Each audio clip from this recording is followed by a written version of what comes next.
ta'ee yoon jiraadhes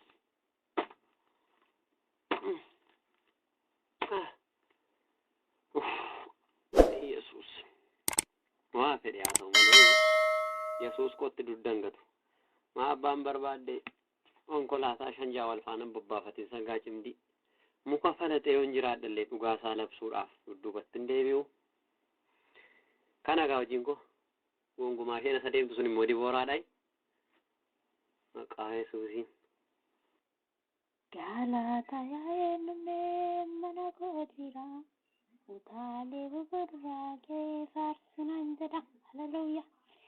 Galatuma yaa'een dhumne mana koo jira gooftaa maqaan isaa kan eebbifame haa ta'u alaamanni koo guutuudha gooftaa Yesuus Kiristoosiif galanniif ulfinni guddaa ta'u gooftaa kootti guddaan gammada isa nagaa naaf baay'ise haala hundumaa keessaa lafa dukkana saganaa keessaa na fo'atee adda na baafatee jireenya addaa waaqayyo wajjiniin akkan dudubbadhu boru mootummaa isaa akkan dhaaluuf gooftaa isa nagaa naaf baay'ise maqaan isaa kan eebbifameef kan kabajame haa ta'u waaqayyo bitaa mirga kootti kallattii kamiyyuu si ejjennoon koo yaa gooftaa Yesuus Kiristoos.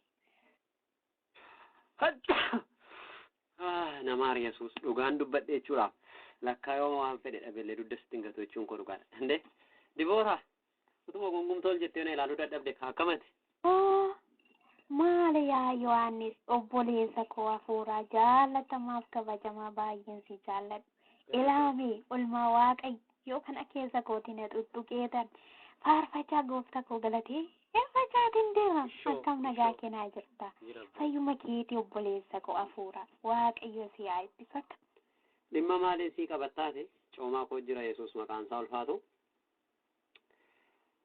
Kun akkuma kana laakkatina ilaaltu shibillikii fi mukaana wal keessa kaa'ee fuudhee isee makana gadii makana farankaa fudheen kanumaan afaan jiifadhee bula kaa'i. Garuu waan si ajaa'iba akkuma isa booka muratu isa cooma muratu tan jiraadha Yesuus maqaan isaa ulfaatu. Karaa deemaan jira mee jedhi gaan baqqaanis falaxaa 10 tokko baafachuu maaf dhufe malee. Seenaaf wayyaa gooftaa barroonke anaaf qabaana gaddisa keessanii haala garfaadhe argeen boqonnaa. Seenaaf wayyaa gooftaa barroonke anaaf qabaana gaddisa keessanii haala garfaadhe argeen boqonnaa. Maalli keenaa chimbanee naaf ta'ee gooftaa sirraa tufgatee narra ga'ee. Haalli keenaa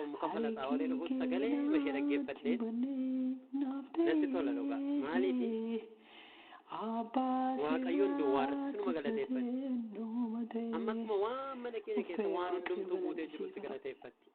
Sirkaa maaltu natti badee Eebbifame. maal natti hirrifteeti karaa kee jireenyi koo hundumaan guutuudha nagaan koo guutuu jireenyi koo guutuu qaawwaan koo hin mul'atu nan gammada warra kaanatu qabanii mana gaariitti galu makiinaa gaarii qabu fooqii qabu nagaan qabani jireenyi isaanii jeeqamaadha qabeenyi isaanii mana keenyatti dhuma garuu an mucaan kee yoo na dhukkube maqaa kee waan madheen fayyaa michuu koo si qabaachuu waan hundumaarra caala uffee Yesuus koo dhaba koo laalee rakkina koo qaawwaa koo laalee sirratti hin gungumu atanaaf gahaa kooti bagan kan kee ta'e karaa kee wanti natti badee hin jiru sitti adda ba'uu hin barbaadu rakkadhus bal'adhus fannoo kee jala hin jiraadha mana kee keessa rakkinni hin jiru mana kee keessa wanti nagaa nama dhowwu hin jiru manni kee boqonnaadha haala garfiidha uffee akkuma warra cooma nyaatu akkuma warra booka dhugu akkuma warra tolee jiru jireenya koo maal fakkaataa yeroon akkasa bilaalu akka itti gammadu warra sana caalaa namni kanarraa ka'ina dabarsaa marcoorraa ka'ina feesisa ayyaanichi waan irra jiruuf maaltu natti badee abbaa koo galanni siif haa ta'u ulfaadhu Yesuus. Dabbaree immoo waan isaan beeku malee baabu guyyaan irraa kun guyyaa maaliiti? Ka'ee tana yuutuubii goseen immoo sanaadha sirba kubanadhee keessumaa sirba gadda ba'ee ajaa'iba rabbiiti waan hin ta'e iyyuu hin beeku yeroon dhaggeeffadhu onnee nama qabbaneessa akkuma bishaanii fain jedhe bakka ammoo son deebi'ee isa dhaggeeffadhee xiqqoo ishii natti furaayyu. Mee ta'eetanii gara chaatii kootii deemee tokkicha firii jedhee deebi'a. Gara feesbuukii moo weessaappii moo iimoo moo miseenjerii inni waliin saayyuun beekamu barri tolche. Isa kamirra seenu laata keessattuu sirbi dheengaddaa tokko ijoollee bishaanuma onneedhuma koo bishaanuma godhe keessa darbaa sa'a akka namatti tolu dhaggeeffadheetuma iyyuu hin quufne noomee ka'een dhaqe tokkicha dhaggeeffadha. Aboobannaatichich yuutuubiin kaleessa intinii dhufun immoo amma gaafan tamassaxuna jalaa dhokataayi. Yes search birraa amma baqa qallaalii kana nan tamachaaniim sirbi kun immoo rifeensa mataa koo waaman irraa arcoonatti fakkaata gaafan dhaggeeffadhu michitti siyaa jedhu abbaate qaxxetaa amma jiituudhaafan bilbilaa af kana dhaggeeffattee zanaa jechuu qabdi har'ashi. Yes mukaastoo bilbilammoo Leellisaan naa bilbile maalimmoo naa affeeruun filaata nan kaasa qoy. Aloo. Hi jiituu koo sirtaa hiikamdha yaa lapheetiyaa. Anuma hafuurri iddoo lamatti gargar na hiramuuf jedhu na biraan baate. Hi leelloo kiyyaa jirtaa nagaa keetii ani baay'ee nagaa kooti kunas biraan bahimu akkam nagaadha si yaadeenu maalimi immoo hin baddeemu iskii waanuma tokkoon immoo fataan godhime. Yaa rabbiitiyyaa waan si ajaa'ibu jechuudha. Dheengadda gaafa galgaloota haasaa jiru friendii koo tokko wajjin chaat gochaa turre siin jedhe yaadatamni sirba akka malee baqa das nama jedhu na argee ture. Sirba sana laal amma sheerin siif godha irra deddeebii shaakalee dhaggeeffadhu sanbata guddaa gaafa waldaa deemtu jechuudha. Ijoollee bukkeetti bantaan baqa bargixanyinat akka isaan jaallatan namni baay'ee yuutuubii sanarraa sheer godhee hundafaa akka sirbi kun iddoo garaa garaatiin tinii jedhu nan amana. Waldaa ishee maaloo isheen dhaqinatti baaktiin sodaatiin zanaa dhibaaki yeroon faarfannaa feeramam ijoollee dhaabbanii fi cheerchiitti gaafa deemtu. Abshir leellisaa koo abshir nan banaa fi yeroo darbiyyuu beektaa ijoollee meeqa yeroo waldaa dhaabaanu fataa isaan gochaan deeme bakka karaa hanga dhaqanii mana isaanii gaanii. Bravo. Fataa jedhan bakka maaloo nu banime maaloo laphee nu fuudhee osuma gadi jennee kadhannuufaa nu dura dhufeeti isa faarfannu dhiisneeti fa'a bakka isa sirbuutti faa gaafne kaan hin jira jedhu beektaa yeroo achi keessa jiraatan hin faarfatu yeroo achi gadi ba'an immoo maaloo sirba sun nu banime beektaa inni sheeriin gochaa fi ture ammas immoo sheeriin godhaaf abshir kanaaf hiree rakkatin immoo kanaaf ishee. Aaree waama tokko zanaa dhiphатiniiti waama jiruudhaa bar kun inde sanbata guddaa pheenxee dafnoo qeenxee kun ko waama jiruudhaa bar na sirba faarfannaa ምናምን waan akkasii ko hafeera bar amma sa'aatii kana waluma keessa zanaa itti dhaggeeffatta እና ደግሞ burqituu fi akkasumallee meetii faa jechuudha biraan ga'e baqa mucayyoon meetii jedhan sunillee zim jedhee gaafan ilaalu waan akkasiin jaallatti sagal jijjiirti miti waan isaa yeroo kana ijoollee gurra murtee afaan kaa jirti burqituus nan beekaa bar mucayyoo ishee surree ciccitaa uffattu sana fa'a maal isheen immoo waldaa keessatti ምናምን cinqiin qabdu bar indoo dhattee waldaa fi lafiitii dhaabbatte yoo banuu dandeessi sanas ta'e kana baqa yeroo biraa wal argina baay'ee isaanii wajjiniin haasa'iiti wanta jiru xumuri okay ciao. Ishi baqa rakkoo tokkollee hin qabu zana goona fataa goona aadaa ishee immoo yeroo darbeen argine waan ishiin gochaa turte istoorii ishee jala galtee bar sa'aatii 24 baqa sirba akkasii jalaan dhabamu sirba mirxii gadhiistina qeenxee fi pheenxeen achaaf sirboo baqa fataa jennanitti baqa ishichaa ushee wal argina baay'ee.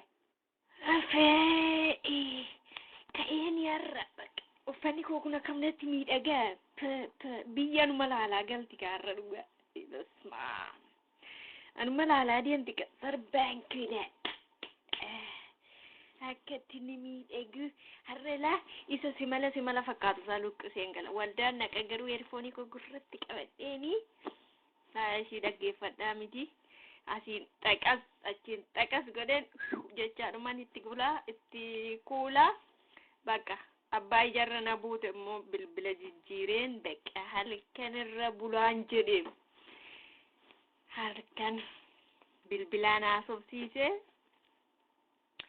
uffanni koo kun hin bareedu amma maal ilaaltu jirru kun uffanni koo kun hin bareeda waan ta'eef amma bakka handhuurri koos akka mul'atu godha bakka akkasitti bakka ammalaa isa shibilaa sana luqqiseen dhufa gaama bakka zanaa jechuudha maanni amma jiranitti maanni dura booda jireenyi hin jiru kanuma amma lafa kanarra jiranitti inchaa'idhanii jiraachuudha. Abbaa manaa soo ta'e inni kunoo didde ishii kana ishiin kunoo didde ishii kana bakka hin gabbaruun baay'ee faayidaa hin qabu. Yaa Waaqayyo gooftaa maccaa maalluu agarsiistaati yaa Kiristoos maali numa gubanne maalni dhaloonni bara kanaa maal fiduuf deemaara baramuu nama inna kana dhugaadha baay'ee tokko na ajaa'iba yaa Waaqayyo gooftaa dhaloota mataa jabaatanii waldaa kiristaanaafis baqaa waldaa kiristaanaas hadhiisan dhalootuma akkasiiti of agarsiisa hin banne amma masruma isaa waldaa keessa ta'anii faarfannaa gadi gadhiisuutti ka'anii bakka way gooftaa maali kana maaliif nutti ifta hamma yoomitti callista hamma yoomitti immoo quba walitti qabaa fa'aloon hamma yoomitti karaa jallinaan wal buufna anaan baay'ee na dhibeera dibooraa ko maal goonoma waa'ee bara kana maal jettu isin maalti yaa Waaqayyo gooftaa galanni siif haa ta'u eegichi yeroo kanaan nu ga'e araara keetu mul'ataatti nuuf qabdu isa fuuldura isa jireenyatti geessu isa torraan nu ga'e maleessa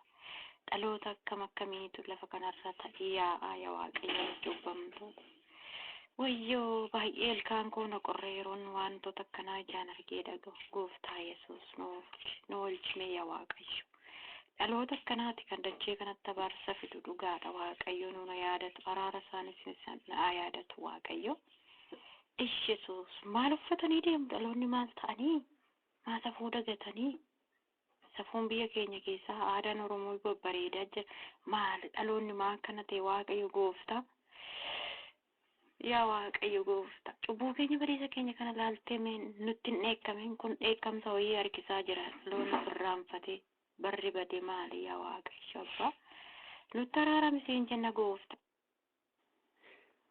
Abeet Waaqayyo Yesuus Kiristoos isgaaber maal dhaloonni sirana bakka dhaabbiitti akka gaannamiin galuu bareera jechuudha. Maali barri guyyaa gooftaa warra ogummaan nama caalee baay'een karaa tafaa jira waan manaa baane wallaalle.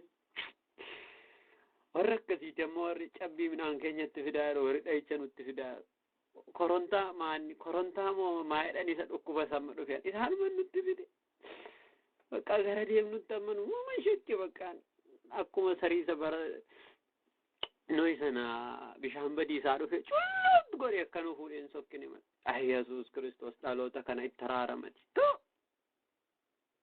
amma yoo teenyee ilaalle dubbiin gara hin taanetti nu deemsisaa jira dhaloonni bara kanaa boquu jabeeyyii ta'anii baay'ee nama rakkisaa jiru baay'ees maqaafis waldaa kiristaanaafis waan tokko bu'aan qaban garuu kiristaanota ta'anii waldaa keessa oolu waliin oolla garuu uffannaan isaaniif adeemsi isaanii dubbannaan isaanii natti toluu dideera maal qabaamu macaafa qulqulluu isa dubbisamu sagalee Waaqayyoo waldaa keessatti naga'u sumayyuu qubna gararra waan hin keenyeef amma gadi baane guyyaa gabaan jirus gabaan hin jirres maayikiraafoonii binne dhaloonni kun akkatti deebi'uu qaban ufaatiin Kiristoos akka ijaate akka isaan immoo adeemuu danda'an akka isaan immoo dafanii qalbii isaanii jijjiirrachuu danda'anitti akkas gochuu qabna maayikiraafoonii binne gara fe'etti dabsii labsuu qabna dafne utuu ufaatiin gooftaa dhufee gaannamitti gadi namni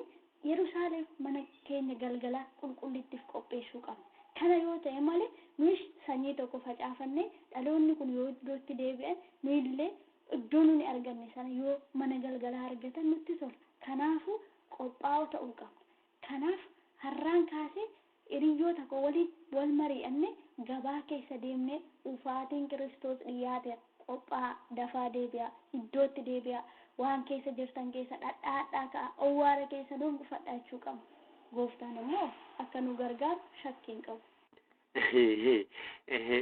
sirriidhuma kee jettee bar ani koo jechuudha amma tuni isaanittan sabba kadhee jechuudha nan barsiisatu hin jedhee amma karaarra homba immoo timirtiin qabu qalamiin tsaafnee dhanimmoo amma barna tuffatu dheen sodaadhe malee isa sana bidda jaannamitti deemaaran kana gaannamitti inni isa isaanitti deemaaran kana amma tunitti mee barkeessa ko das na yabeetta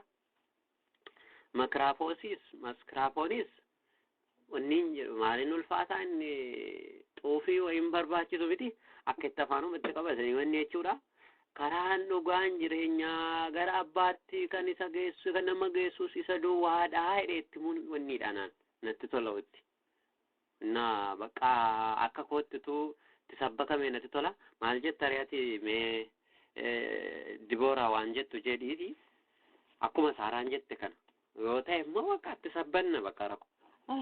Akkam namatti toltu anuma nama dubbachuudha kiraan boqoo keessa fuutee dubbachuu natti fakkaatu anaan xaaftee xaafuu baatte ammoo wanti xaafuu fi xaffa'uu bira si geessan jiru waan nama sitti dhufe afaan kee keessa kan jiru hin dubbattaa hin raawwata inni kunis mara fakkoonii immoo aniifatiyyuu walitti fuuni kun hojii waaqayyooti dhaloota hallayyaatti namaa jiran kana deebisuudhaaf si qocaa naannaan qoccoo walitti daddabalee walumatti qoqoxxorree binne aniifati mara fakkoonii keenya karaa irratti bahamne atis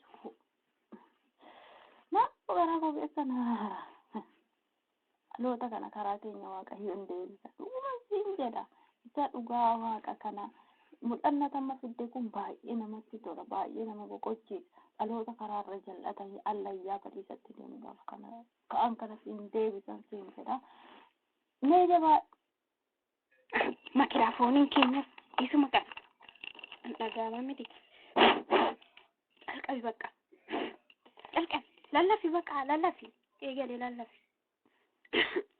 Dibooraa Kiristoos yaa eebbisu waaqi gaafate ettummoo mucaasheen dura deemtu sun erbeen isheen uffatte bir jedhee marraa ba'ee sokka se'een yaadde maal qulluma deemti maqaa gooftaa Yesuus Kiristoosiin laafu jalqabuureem nan waqqasanii nan foggoranii waa fedhe aydanii dhagaa dhaggeeffadhaa gurra kan qabdan hundumti keessan gamaa gamana kan jirtan daandii gubbaa kan deemtan kobbee oofaallee kan jirtan dhaggeeffadhaa dhufaatiin waaqayyoo dhiyaateera akkuma sagalee waaqayyoo dubbatu milikkitoonni bara dhumaatti ta'an ammas ta'aa jiru egaa shamarran keenyas qullaa deemaa jirtu dargaggoonni keenyallee surree yookaan huccuu keessan gadi buuftanii qaama keessan agarsiisaa deemaa jiru adaraa keessan sirradhaa wanti isin godhaa jirtan wanti isin dubbataa jirtan kun wanta abiddatti isin oofudha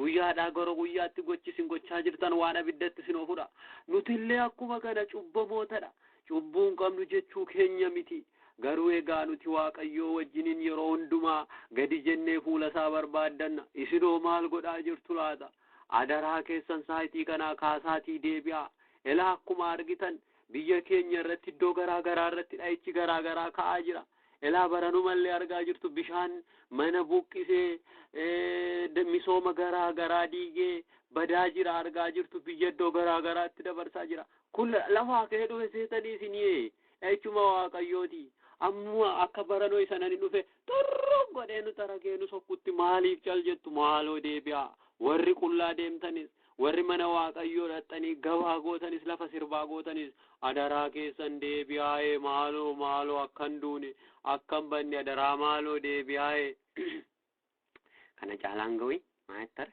Inga qoy ani moote qoshin nurra boota sitti akka carqee isaanii ol qabee jala seenee itti dhaga'amutti dhaga'amaa dhuma ture miti dhagaa dhaggeeffadhaa saba waaqayyoo gama sana kan jirtan gamana kan jirtan as dhiyoo achi fagoo kan jirtan hundumti keessan dhaggeeffadhaa amma anii fi obboleessi kun as dhaabbannee kan nuti labsaati jiru dubbii sagalee waaqayyooti dhagaa dhaggeeffadhaa fuula keessan gara waaqayyootti hin deebisaa waaqayyo guyyaan dhufaatii waaqayyoo ga'eera mootummaa waaqayyoo dhiyaateera yaada qalbii keessanii jijjiirradha yaada keessa yaada qullaan karaa qulqullaa mana Waaqayyoo keessa jiraadha. Yoo kanan taane Waaqayyo guyyaa Waaqayyo dhufaatii Waaqayyoo ga'eera waan ta'eef akka biyya Soodomiif Gomoritti guyyaan Waaqayyoo ibiddaan dhufu hin jira. Kanaaf maatii Waaqayyoo obboloota keenya inni gama sanaa inni gamanaa inni as dhiyoo inni achi fagoo hundi keessan yaada qalbii keessan diddiirradha. Akkam gurra keessaa namayyaa namti waamti warra kiraarii pheenxee kana an bubbule jedha sagaleen isaanii kan bubbule saaf dhalla erebasmaa galgallis ganamnis yoominni qaamee dur dhufuugee isaan eegaa jiran seeraabbatee karaarra dhufuugee akkamsi gubuu ammoo jecha ittiin isaan ibsuun dhaba.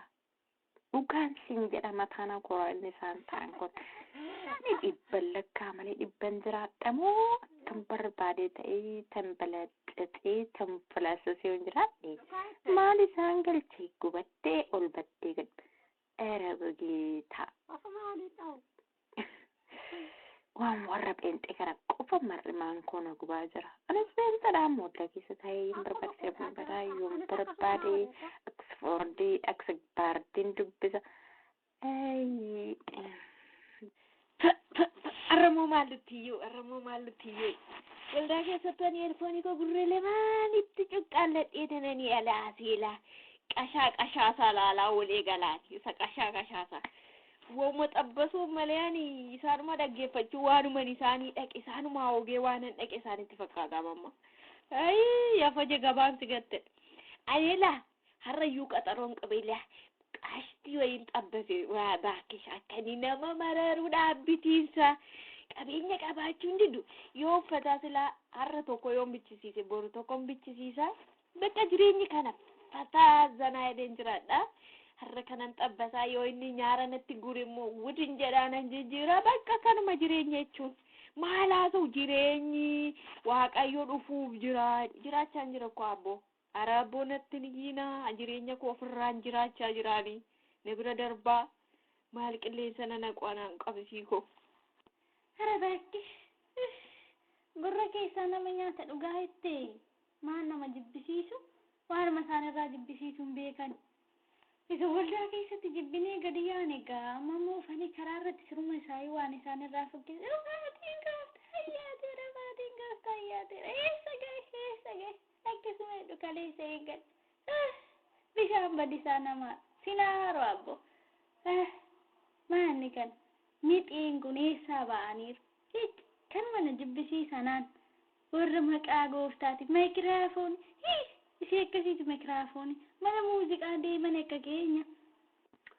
Aare abbaate maalla nu jeeqaartu mandara keenyatti firii taane taznaanna'uu hin dandeenyu yaa rabbi maaltu nutti dhufe arramu bakka namni erga carqii buusee ta'e jechuudha maraate yaa rabbi guddaa muudii keenya irratti kwaasii taphachaartu zanaatti ennaa xiqqoo nurraa deemaa kaayi cherchii gaafa dhufnu sisin karaa irratti sisin abjuudhaan sisin lafa sin hin jirre eessa dhannaa bannaataa baranammaa seexanaaf tajaajiltootaaf tamacheem yaa rabbi guddaa kanan jedhu isinmaa wajjin dhaabattanii lafan laftuun deemtanii warruma pheenxee kanatti hin dhiyaatinaa isiniin jedheen gara keessanitti saabaa kana lallaba isaanii gurratti hin naqatinaa amma sun gurra keessanitti hirpoonii godhattanii hin iyyitanii hin sirbitanii fataan jettanii har'a immoo kana bitatanii iddoo nutti iyyuu malee naannoo keessa deemanii nutti iyyuu isaanitti taa'iyyuu Yesus baru dhufa istaan dhufa jedhu gooftaan istaan dhufa har'a dhufa Yesus Kiristoos dhufni isaa ga'eera yoo margine kaa akaakayyuun keenya akka hoon keenya darban osuma Yesus eenyu baay'ee isaan kun aboo fataa itti deemeeti immoo maal qinni jetti sirraayyuun bareedu irra kun maal qeshtii sin dabbara cherchi keessaa iji isaanii gurran oduu alatti waan daandii cufanii kayya ምን አይነት ወር ጴንጤ አሰቃያ ወይ ማይሳኒ ኢኑ ፊዚሳን ሰዓት ድግደም ያፍርጉቱ ዱፌ አረስን ዱፈ ቦሩስን ዱፈ ሳነስን ዱፈ I don't know እንግዲህ በቃ ባይ እኔ ግብሲ ስላነሞ እነዘገነነ ከደስ ተመካተን ረብጌታስም ammoo jechoota yoo fide warra pheenxeetiifanis qalbii sitti hin fakkaatin bakka gurruma koo keessa na jibbise gaafa isaan alaarratti argumu siidha mataa koo korumbee waan ta'eef dhugaan siin jedha. Kootu obboleessa koo jaallatamaaf kabajamaa Yohaannis obboleessa hafuuraa Waaqayyo naaf kenne hin jalla. Dhaloonni tibbanaa hin dhaga'u garuu ittiin jiraatani. Waaqayyo garuu waan addaati godha. Abdii guddaa qabna dhaloota isaa kana. Isa nama ta'ee uumamee qullaa deemaatii jiru. Isa waldaa kiristaanaa hoolee shubbisaatii galu. Waaqayyo kana hundumaatii in arga. Hin galla kootu arraaf. Yoomiyyuu taanaan adeemsi keenya itti fufa malee gadi hin jiru. Kallattii kamiin handaara lafa kamirrayyuu naannofnee mootummaa Waaqayyoo labsina. Kottu bakka hin deemne. Waaqayyo manno iskiraapoonii yaasimeeti qabi. Waaqayyo isaarra dafqa illee lamaan buufnee lallabne kana ija hojii isaa nu agarsiise ati yaa Waaqayyo gooftaa. Yookaan yoo hojiirra noo shan ta'e qoricha isaanii qotii nu agarsiise akka isaan cabanii ciisanii gara mana keetti deebi'an. Anaachi immoo karaa kee buufadhu. Karaa koo si dhukkuba mataa koo. Wayyoo luka koo na gurra koo na qorattama. Ija koo na waraanuuf. Haara fireendi maal taate? Maal sitti dhufe ammoo waluma faana deemaa irratti ammatu maal nagaa miti bayyeessus maalitti dhufe laata jiru maal taate micayyittiin immoo silana waldaadhuma oolle jettee hiriyyaan keessum maal taate dhukkubsatte haara zannataa turte maal taate dhiira baswaa waan akka lafa dhayyoo taate qoy mana yaala ishii geessina moo maal goone qo'ame maal taate itti dhukkubsatte maali askoo jetti achi koo itti maal akka taate iyyuu hin beekoni baswaa gali koy me maal taate gali liinsaako maaltu sitti fe amma nagaa kee deemtamti deemaa artamti maaloo ijuma jala warra beenteetti qoosne moo maaluma goone laata ollaa deemee isuma keenya si okkubaadha koo barasi maan immoo warra beentee mucayyoonoo dhukkubsatte malee waa'ee warra beentee maaltu keessa gashi naangateen dhukkuma yaadum kan baadhiisii maal ta'e baakteeriyaa ta'uu danda'a malee warra beentee dhimma maalirraa qabus gubbaarratti. Bakki isin yaaddeen aboo dhibeen manuma jirtu beqaanuma jiru hin fayyinaa kanaan immoo waanuma isaan sammuu keenya hidhanii hin jiru zanaadha boru qaxaroo isaa qabna kabii zanaadha bakka jirtanitti laayifii keessan qaccaadha bakka zanaa jedha keessaa kuta. Zee bakka akkasidha. Fayyiti ishii mataadhuma bowwoodha malee waan biraa miti warri beentee daandiirra lafan suni matuma ishii dhukkube baalee bakka jabaadha ishii fayyiti hiriyyaan keenyas jedha yaa gooftaa Yesuus galanni siifaa ta'u nagaadhaan galle Yohaannis obboleessa koo mucitti deengaddaa yeroo nuti lallabaa turre fuuldura keenya akkas deemaatii turte argita miti qullaa deemtu akkas surree faashiniidha jette. Gartee garaadha jetteedhanii ija jetteedhanii akkatti lafaan dha'ee hiyyiteedhaan kunoo mana yaala bukkee keenya kanaadha ciisaatii jirti. Maqaa Waaqa Hafuura Qulqulluutiin mucaa ishee dheengadda erbee uffattee nurra deemtu akka sa'a jettee yeroo isheen lafa dhooftu bare argaan ture man ani ijoolleen seenaa silaa akka jabbii guba quuftee utaaltii noo beekaa quufteen see ilaa argitee ija lallaba keenya waa'eedhani kanaaf ammallee irra deebine lallabuu qabna akkas taanaan irra deebine lallabuu qabna akka isaan baratanii deebineef ammayyuu waa tokko isaaniif hin galle barteela ammallee akka nuyi akka gatii quufanii akkas taadanii Waaqayyoon irraanfatanii dha'icha akka isaa itti dhufaa jiruun barree argite dhaloota bara kana isheedha argite miti erbee moo erbee uffattee deeme Waaqayyo gaa abbaa hadabee nama deebisu malee raawwatee nama balleessuti miti obboleessa koo kanaafuu Waaqayyo ammallee ammandaara lafaatti deemnee lallabna hojii Waaqayyo dinqiidha Waaqayyo garbittii isaa kana balleessuuf otoo hin taane hadabee gara mana isaatti deebisuuf tufufnee Waaqayyo keenyan kadhanna lallabna deemnee handaara lafaarra jabaadha obboleessa koo tole maala no ammoo du'a koo amma fuurri koo nakee haarattutti sagalee Waaqayyoo moo lafan kaa'u bajjasuusim nan du'e kaabbe maala mootummaa koo keessaa qooda kanan argadhu qobaa koo waanan gaarii godhee miti bar yoo warra dogongoranii warra karaarraa kaataa jiranis tamaarsise mal maqaa Yesuusii. Wayne qaymeerra na dabbare iyyuu leelloo kottan bilbiladhaarra otoo inni naa jiru maaman dabbara mana keessa achi deemen ofirraa zanaa'edha bakke. Eessa jira laati jooraan ko ani isa malee maalan qabiisa malee fataa zanaa hanna godhu maal ture irran bilbiladha. Hin hojjeta bilbilli isaa qaame. Hello. Nagaa siifaa ta'u akkam nagaadha? Nagaa koo akkam? Nagaadha malee maali bakki sagalee keeyyuu yaade maa baddee har'a siriisaa nama yaaddu jechuudha hayi. Aaree qallaanii fi Si malee ani cungaarraan koo hin hojjetu siin jedheedha. akkuma koodhaa jechuudha mati. Nanarraan fagaatiini qilleensumti gaarii qilleensa kuni oksijiiniin isaa natti hin tolu yoo ati narraa fagaatte siin jedhe. Si malee jireenyi koo hin ta'u hin jedhe nan dhageessu ati. Thank you. Ishi si dhiisee sammoo. Bakka amma kamereen wal argina dheen arrasi na dabbare bakka manumaa deemee zanaachuun barbaada. Kaan. Achumatti beekta miti bakka wal argina sunitti jechuudha. Bakka nan dhufa amma bahe uffadha. Aaree rakkoon qabu bakka karaa irratti si eega rakkoon qabu waan sodaatta barri kan keenyadha. Si jammararra immoo intinaadha bara. Fo'aa goonan jennee cherchi deemnee sirba minaamna. Na kanaaf bakka dafiiti biq minaam jedhee. Yaa'u haala jiru ilaallee bakka warra karaa irratti bahee nuun taphatu sana fa'aa jechuudha. Waldaama isaanii dhanneen immoo tokkicha coggaarraa isaaniitti bishaan akoofnaafi. Bakka ishee siyaasafachaa bakka turtii gaariin siif hawwa dafii kottu karaa irra dhaabbadheen si eegammoo. Bye. I love you. Ilaa asiisiin natti deemu kun isa miti amma. Anumati jaan isaa argeen jedheen harkanuu naan bariin. Ababaa koo dhufe moo? Akkam agaageeti jaalladhu. Akkam agaageeti. Anu baay'ee si yaade bannaati maal taate? Basmaam jaalala goggogaadha jechuudhaati. Maddee. Jaalanne jechuudha.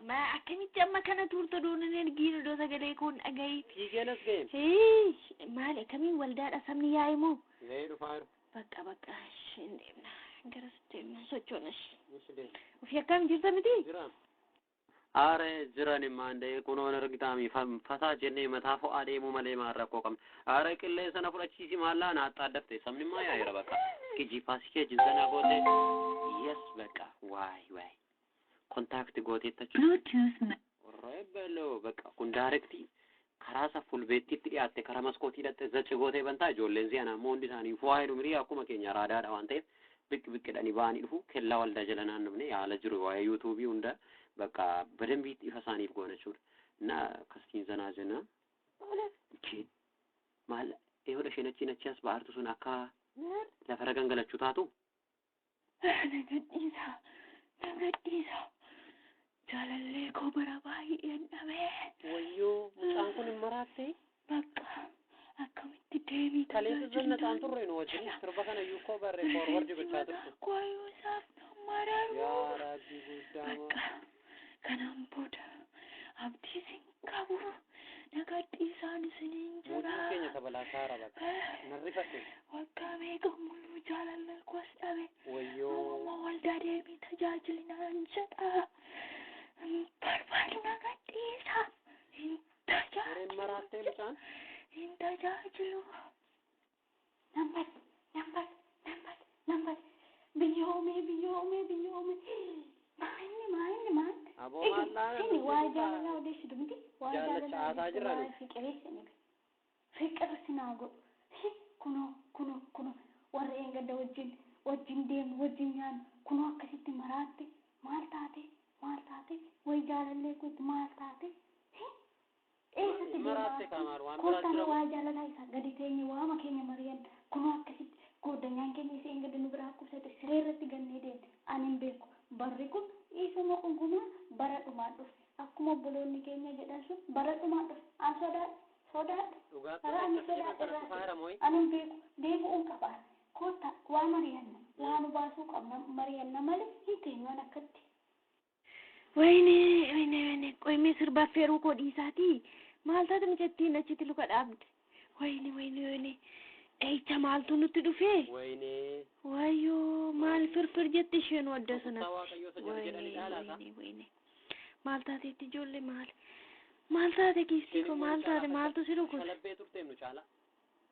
maal rakkinni isaa ganama fayyaa miti ati qullaa faa deema maal taate maalirraa maal si godha halkan chaatiidhaan ay maaltu nutti dhufuuf jira maa warri beentee kun maal nutti godhanii laata abbaa manaa moo gara isaaniitti nu deeffachuuf laata ay maalinni ijoollee obboleessa koo Yohaannis waaqayyoo lallaba keenya daandirraa kun mijataa miti otoo hin jedhiin bokkaa fi qilleensarraa aduu fi awwaara keessa deemnee lallabaa turre kallattii addaa garaa waan addaa godhateetti nu argisiisira har'as hin teenyu kootu deemnee dhalootatti dhugaatii baana handaara lafaa kanarra naannofneetu kootu waaqayyo waan addaa godhaatii jira gooftaa galanni guddaa ta'u ilaame harri guyyaan sanbata ilaa dubarittiin tarree galteetti taa'atii jirti kodhan eetuma jajabaannee dhaqnee itti lallabna hin sodaannu waaqayyo nu wajjin jira waan ta'eef beektaas keessa waaqayyo lubbuu tokko waamachuu danda'a har'a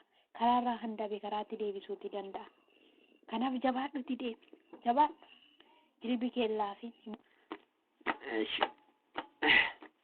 uumaan puxxuuraama moomna kootii mantiradha ani koo jechuudha durumayyuu akka humni waaqayyo nu wajjin ta'e hojjetu beekaa ammallee dhaloonni kun waan amanan hin fakkaatan har'oollee rifataniiru fakkaata waansaa sila dur waldaa dhaqaniif hirba faa bananii jeequu amma muka jalata ta'aniiru cal jedheeroon ilaalu rifataniiru maaloo isheen sunis akka maraachuu wayii taate itti argite mee ijoollee kana kottu itti gorree har'a olaata gooftaa fudhachuu danda'u laata qalbii isaa diddiirrachuu danda'u laata dhiyaasofsiisi kottuuti.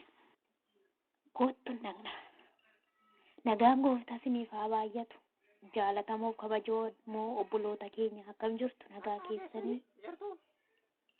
nagaadha miti maal isin obada nyaara gooftanii jirtu nagaa miti moo waaqayyo jaalalaa waaqayyo yeroo hundumaa waaqayyotti gammadaa isiniinan jedha gammadaa jedha Filiphisiyoosii 4:4 irratti obboloota keenya maal taatanii mataa buuftanii gurra buuftanii teteessu mee rakkoo keessan nutti maddaa.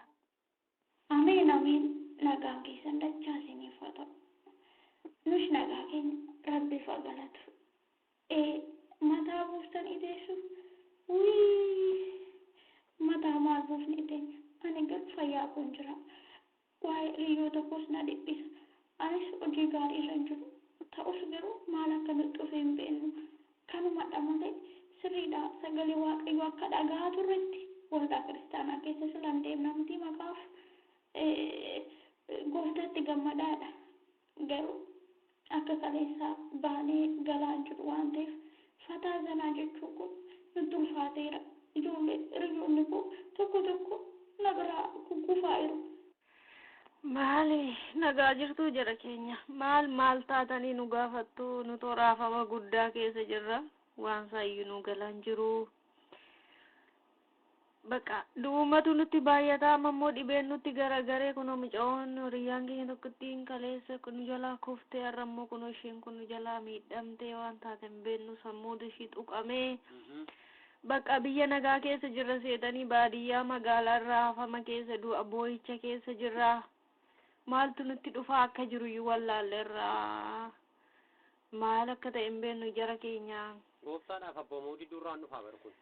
Balaan nutti baay'ate du'an nutti baay'ate bokkaan roobu sirrii miti waqtii dabarsee roobaa balaa konkolaataatiin nama dhumaa obbolaa ajjeesu walii galteen hin jiru siyaasa moo maal jedhan sun faa fakkaata gara jabummaa baay'atee nuti quban qabnu sim jennee utaalaa baanee sirba jennaa maal jennaa asiifachoof jijjiiraa baanee of quban qabnu amma kunoo ofirra gadi teenya gaafa halli hin jiru waanuma isaa wallaalle jara keenya.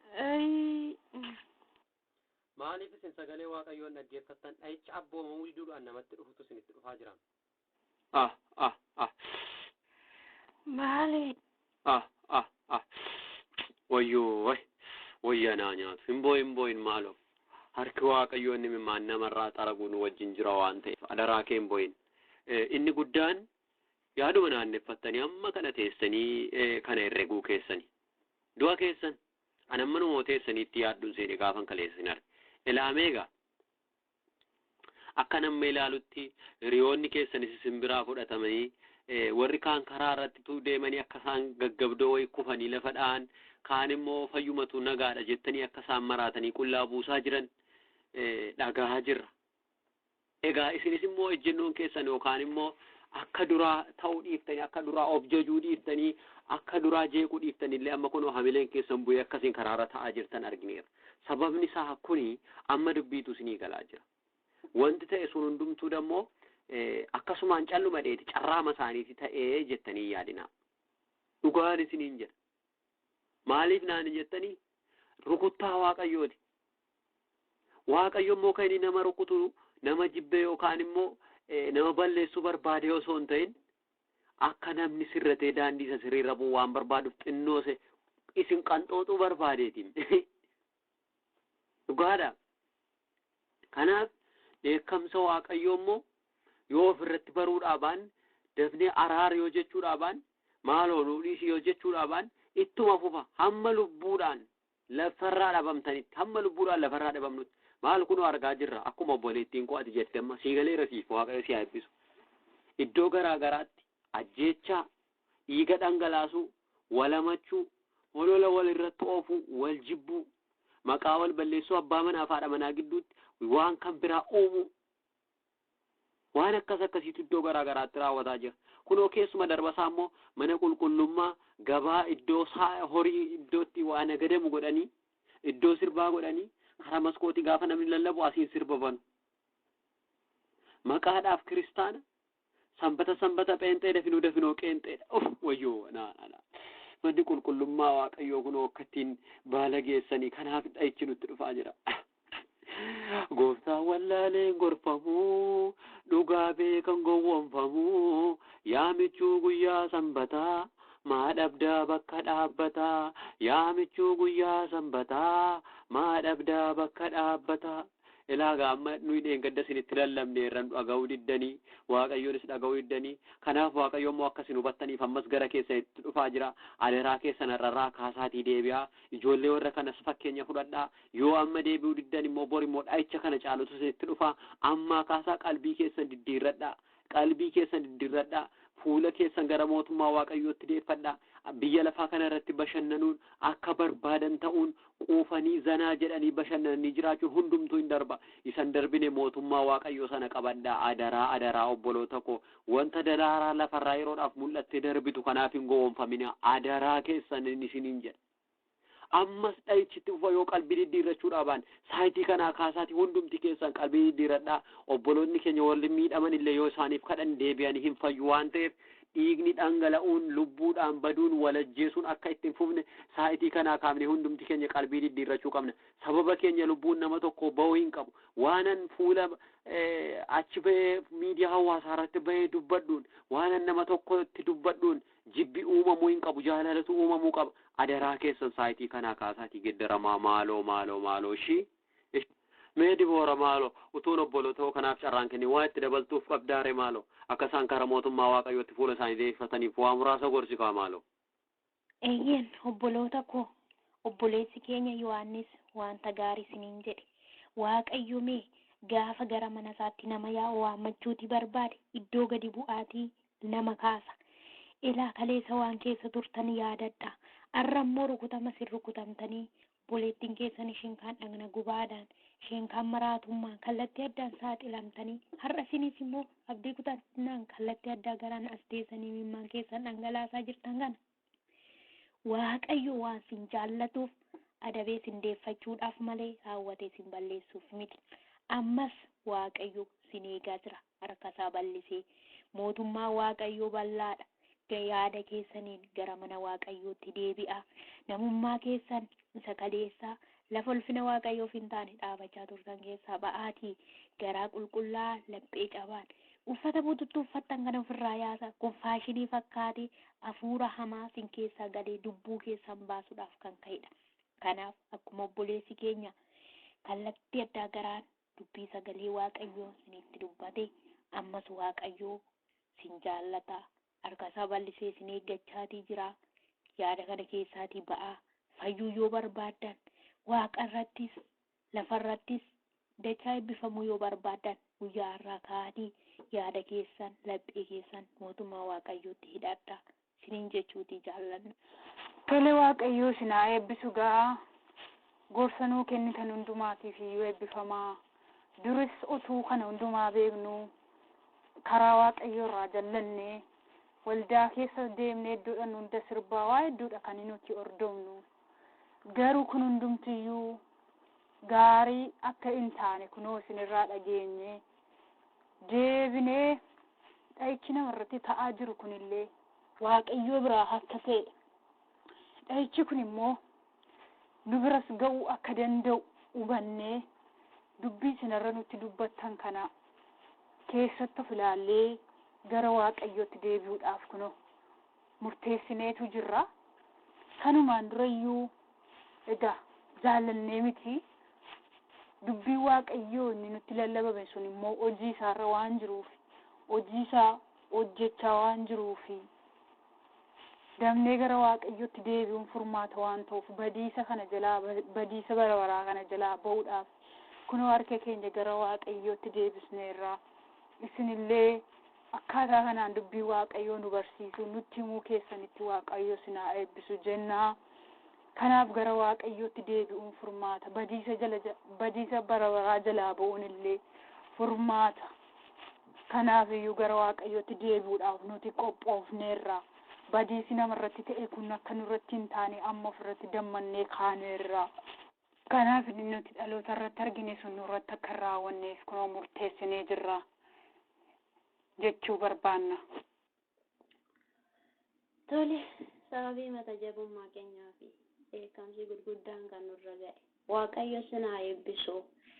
Yeroo isin nutti lallabdan dubbii sagalee waaqayyoo nu barsiistan, isa dhugaa jettanii dhugaa nu hubachiistan, isa jireenya jettanii daandii nu agarsiistan, isa sirriidha jettanii gaafa isin nu barsiistan nuti gaafa tuffannee jireenya biyya lafaa kanaa keessaa ilaallee walii keenyarraa waa hedduu isaa baranne waanuma biyya lafaa kanarratti hafu kana wajjin darbinas nutti hin fakkaanne waan ta'eefi har'a garuu gaafa dhaabbannee of ilaallu baay'een nu biraa miidhaman kaan dheekkamsa addaa dhukkuba yookaan dhibee maraatummaadhaan kaan immoo dhukkuba adda addaatiin miidhamaa yeroo hiriyoonni keenya har'a garuu nuti isaaniin argine isa kaleessaa dubbii waaqayyoo sin harkatti tuffachaa isinitti qoosaa turre sagalee waaqayyoo dhageenye abboomamuu dadhabne har'a garuu nu galee waaqayyoo nu hubachiise laphee cabaas nuuf kenne yaada gaddeebi'aas nu keessa kaa'ee waaqayyoof haa galatu gatiin dadhabbii keessanii harka Kiristoos keessa isiniif haa ta'u